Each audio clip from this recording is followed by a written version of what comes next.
2025 ജനുവരി വിജ്ഞാനപ്രകാരമുള്ള the code of criminal procedure and Kerala manual of പ്രൊസീജിയറിൻ്റെ പരീക്ഷ കഴിഞ്ഞിരിക്കുകയാണ്. പരീക്ഷയ്ക്ക് ചോദിച്ച ചോദ്യങ്ങളും പ്രൊവിഷണൽ ആൻസർ കീ പ്രകാരമുള്ള ഉത്തരങ്ങളുമാണ് സ്ക്രീനിൽ കാണുന്നത്.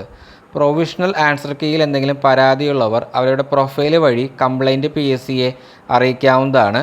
The code of criminal procedure and Kerala manual of procedure പരീക്ഷയ്ക്ക് പ്രിപ്പയർ ചെയ്യുന്നതിനായി മുൻകാല വർഷ ചോദ്യപേപ്പറിൽ ഉൾപ്പെടുത്തിയ പ്രാക്ടീസ് സെറ്റ് അവൈലബിൾ ആക്കിയിട്ടുണ്ട്. താല്പര്യമുള്ളവർ ഡിസ്ക്രിപ്ഷൻ ബോക്സിൽ കൊടുത്തിട്ടുള്ള വാട്സപ്പ് നമ്പറായിട്ട് കോൺടാക്റ്റ് ചെയ്യുക. ഡിപ്പാർട്ട്മെൻറ്റ് ടെസ്റ്റുമായി ബന്ധപ്പെട്ട കൂടുതൽ അപ്ഡേറ്റ്സിനായിട്ട് ടെലഗ്രാം ചാനലിൽ ജോയിൻ ചെയ്യാവുന്നതാണ്.